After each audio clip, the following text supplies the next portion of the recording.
Hey there, welcome back, everybody. Thank you for coming back to my channel to learn and read with T. Marie. You know that's me. And we are back with another reading of the Holy Bible. We're starting a whole new chapter today. We are starting the second book of Moses called Exodus. Okay. We finally finished Genesis, which was a really um, entertaining, beautiful. A lot of tragic incidents happened, and it just really ended. It ended off really good. I am really happy that I'm sitting down with this. I'm learning so much just about the things that happened back then. So, just to give a, shortcut recap of Genesis. In the beginning, God created all things. He created the bugs, the grass, the air, water. He created everything, and he just said, "Let there be light," and there everything was. Everything started growing. And then he made Adam and Eve. They came out. They were naked and unafraid. They weren't afraid of anything until they were spotted by God, and then they tried to hide themselves with fig leaves. And God was like, "No, keep that same energy. Y'all came in here not afraid. Y'all can keep the same energy." And then life just started, forming from then. And you know, I'm not even going to sit here and try to even remember half of the names that are in this chapter. But there was a lot of drama, going on. Cain and Abel, um, Cain killed his brother because of jealousy. There was a lot of jealousy going on in Genesis, a lot of family members, just especially like brothers and sisters, like being jealous of each other because one may have had something more than the other. And yeah, things weren't all the way good sometimes. But then on the bright side, you have brothers like, we're going back. I guess I'm going way ahead of myself here. We're going back to Jacob in these last chapters where through it all he still kept love for his brothers. And things really worked out for not Jacob, but Joseph. Joseph's story to me was the most heartfelt for me because just struggles, chaos through the peace, peace through the chaos, I mean, and just learning how to maneuver through a struggling time and being able to move forward and do what's right for yourself and your family. That was very inspiring for me. You know, let's see. Earlier on, we had cases where there's Sarah. Sarah was my girl too. I loved her. She really kept the ball going, even though she was waxed up, as she would say. She was waxed up. She still had babies. She made babies before she passed away. And what else? What else? There was a whole lot of circumcision going on, at the ripe ages of 99 and stuff like that. That's still crazy to me. And then there was a lot going on. And then, okay, I'm not gonna go on that, Genesis. I read it, I understand it. Now, there are a couple of things in the last chapter of Genesis that I was confused on, and I looked it up. And when I look it up, there's one of them that I looked up that I was just like, how did I miss that? You know, it was the part where Jacob had mentioned that he was defiled on his couch. It's like, what is he talking about? When did that happen? Who defiled blocks? And I was thinking maybe it was because of what the sons did to Joshua when they threw him in the pit, covered his pant jacket in the blood. No, it was not that. Oh my, it's not that. what it was? It was because Jacob's son, Reuben, which they really didn't talk about Reuben too much in this Genesis chapter, I noticed. But it was because his son, okay, let's make a little story out of it. Pops gets called to build an altar. He has to go out of town and he's got to build an altar, just for the people and everything like that, right? So, he packs his bags, he goes on his trip, on his work trip. And while he's on his trip, good old Reuben and the stepmom, they get it on, okay? They get it on, and that's how he was defiled by his own son. Now I'm like, whoa, what? And apparently I just completely missed that. I had to go back on my own readings because it said that it was in what was it? I wrote it down. I wrote down a few notes here. It was in Genesis 35:22. That's where they mentioned that. And it's so funny because even like them mentioning it, like when they said it so quick. It was just like really quick that they mentioned Reuben laying down with Bilhah, whatever her name was. Bilhan. She's a stepmom. So that's how he did that. I was so unaware of that and really baffled when I found that out. I said, how did I miss that? Okay. And then there was another thing I was confused on with he, Jacob said he said something to Joseph. What did he say? He said like, moreover, what are you saying? I'm trying not to read my notes, but I'm sorry, I gotta read them. He said, moreover, I have given to thee one portion above thy brethren, which I took out of the hand of the Amorite with my sword and my bow. And I was like, what does that mean? I didn't know what in the world he was talking about there, but while looking it up, that just meant that he was giving him the double portion of the inheritance and everything that he worked hard for. So, and he also gave him the legal birthright, yeah, and his legal birthright of the firstborn. So that was really beautiful to read because I didn't know what he was talking about there. So yeah, overall in general, that was a really nice chapter to start with. And now we are on the second book of Moses called Exodus. Okay. I'm only going to do two chapters today, only because, time is pressed right now, and I have a little bit of things to do this morning. Before it gets too late. So I'm only going to start with two chapters today, just one and two, okay? So, and I hope everybody's having a really good day today and, staying centered, grounded, hydrated, happy, being peaceful, and doing something positive with your day and your time, okay? Time is too short to be wasting it on ignorance, okay? So just stay positive and keep your head held high because God's watching you. Right, right, right. All right. So, Book of Exodus, or Book of Moses called Exodus.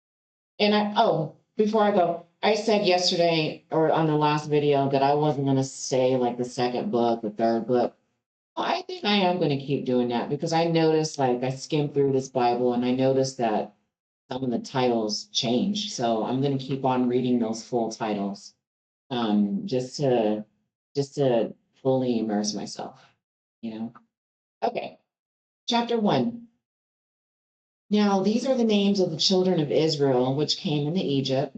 Every man in his household came with Jacob: Reuben, Simeon, Levi, and Judah; Issachar, Zebulun, and Benjamin; Dan and Naphtali, Gad, and Asher. And all the souls that came out of the loins of Jacob were 70 souls. For Joseph was in Egypt already. And Joseph died. Yeah, that was so sad. I got a little emotional on that last video. I cried. And pause, just going forward. I want to let you guys know that I am a very emotional person. Um, you will probably see me cry a few times, okay? But it's all part of the game, and there's nothing wrong with that, with expressing your emotions, okay? So I hope that that doesn't trigger anybody or um, make anybody upset or anything like that. But yeah, you might see some crying from me from time to time. So I'm just giving you a full disclaimer on that. Okay? All right, let me start over. And Joseph died, and all his brethren, and all that generation. And the children of Israel were fruitful and increased abundantly, and multiplied and waxed exceedingly mighty. Sorry, and waxed exceeding mighty, and the land was filled with them. Now there arose up a new king over Egypt, which knew not Joseph. And he said unto his people, behold, the people of the children of Israel are more and mightier than we. Oh, they were scared. They were scared of Joseph's family, huh? Come on, let us deal wisely with them, lest they multiply and it come to pass that when there falleth out any war, they join also unto our enemies and fight against us. And so get them up out of the land. Oh, well, they say get them up out of here. Therefore, they did set over them taskmasters to afflict them with their burdens. And they built for Pharaoh treasure cities, Pithom and Ramses. But the more they afflicted them, the more they multiplied and grew. And they were aggrieved because of the children of Israel. And the Egyptians made the children of Israel to serve with rigor. And they made their lives bitter with hard bondage, in mortar and in brick, and in all manner of service in the field. All their service wherein they made them serve was with rigor. Oh.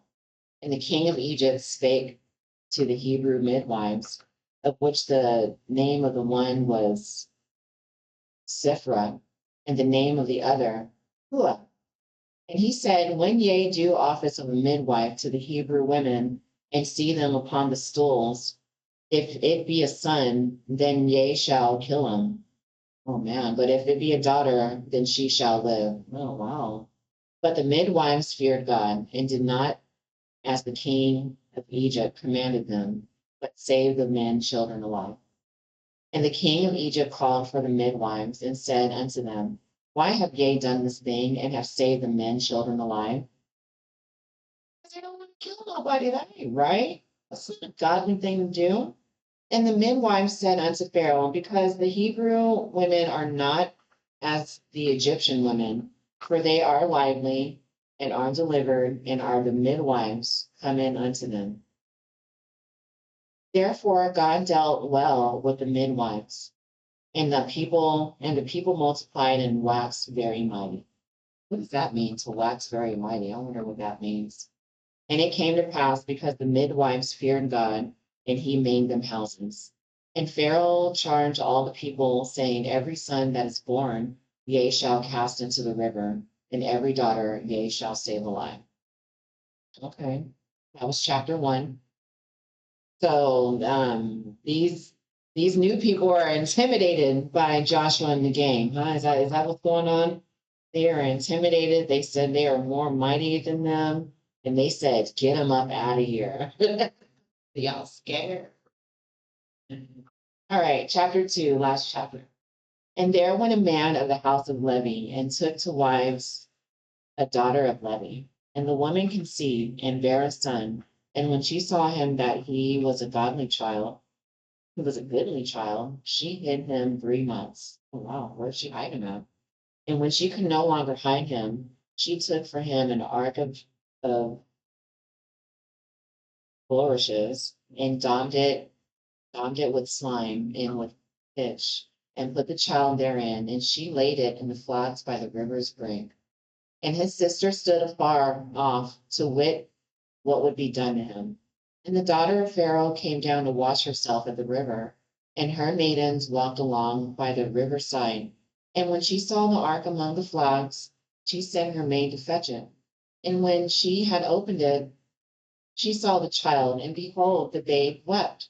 And she had compassion on him, and said, this is one of the Hebrews' children. Then said his sister, the Pharaoh's daughter, Shall I go and call to thee a nurse of the Hebrew women, that she may nurse the child for thee? And Pharaoh's daughter said to her, Go. And the maid went and called the child's mother.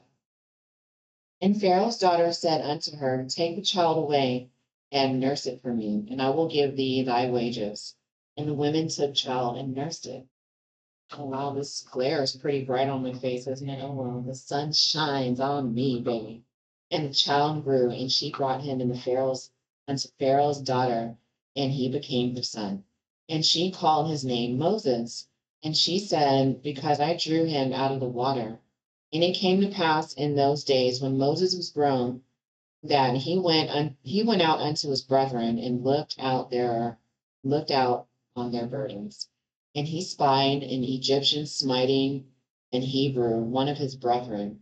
And he looked this way and that way, and when he saw that there was no man, we slew the Egyptian and hid him in the sand. Oh wow, that's pretty crucial. And when he went out the second day, behold, two men of the Hebrews strove together. And he said to him that did the wrong, Wherefore smitest thou thy fellow? What? Say that again. I'm going to repeat that whole thing. I'm sorry. And when he went out the second day, behold, two men of the Hebrews strove together. And he said to him that did the wrong, Wherefore smitest thou thy fellow? Okay, so where he at? Where is he at? And he said, Who made thee a prince and a judge over us? Intendest thou to kill me, and thou killedst the Egyptian? And Moses feared and said, Surely this thing is known. Now, when Pharaoh heard this thing, he sought to slay Moses. But Moses fled from the face of Pharaoh and dwelt in the land of Midian, and he sat down by a well. Now the priests of Midian and 7 daughters, and they came and drew water and filled their troughs to water their father's flock. And the shepherds came and drove them away, but Moses stood up and helped them and watered their flock. And when they came to Royal, their father, he said, How is it that ye are come so soon today? And they said, An Egyptian delivered us out of the hand of the shepherds, and also drew water enough for us, and watered the flock. And he said unto his daughters, And where is he? Why is it that ye have left the man? Call him that he may eat bread. And Moses was content to dwell with the man, and he gave Moses Zipporah his daughter. And she bare him a son, and he called his name Gershom. For he said, I have been a stranger in a strange land. Aren't we all? Aren't we all? We are all strangers in a strange land, especially today. We are strangers in a strange land. We need to circle that, use that in a sentence one day. And it came to pass in process of time that the king of Egypt died, and the children of Israel sighed by reason of the bondage. And they cried, and their crying came up unto God by reasoning of the bondage. And God heard their groaning, and God remembered his covenant with Abraham, with Isaac, and Jacob. And God looked down, I'm sorry, excuse me, and God looked upon the children of Israel, and God had respect unto them. That's chapter 2. Should I read the chapter? Oh no, I'm gonna stop there. I'm gonna stop at chapter 2. We'll get back to chapter 10. Yeah. Okay, so yeah, God, seeing God, even he has big respect for the children of Israel, because that was a strong family right there. So far, that's the strongest family that I've read about. So I'm wondering if there is anybody who's going to follow suit of the children of Israel and be strong and great, just like they were. I mean, I'm pretty sure that we're going to read plenty of stories like that. And I'm looking forward to reading every one of them. Okay. So, okay, that was chapter 2. That's it for that. And yeah, I'll come back with a recap on both of those chapters on the next video. And yeah, I think I'm still on in Genesis mode right now. I'm just like thinking of those last few chapters that I read again. Like, I was really, kind of slow burn right there because um, Jacob, when he died, I really didn't catch on to it until later. So Jacob died right before Joseph did. I kind of read over and missed that like crazy. I don't know how I did that. But I mean, of course, I noticed the Pops was dead in the last chapter because they were burying him, obviously. But his actual dying point totally went over my head for some reason. The brain, the way that it works, right? It's all right. It's all right to be a little slow sometimes. You just gotta know how to catch up, right? All right. So that was the Holy Bible, guys. That was the first two chapters of Exodus. And we will see you again in the next video with chapter 3. We'll see if I can read a little more tomorrow. Let's see. Let's see what we got here. 3. See how long these chapters are.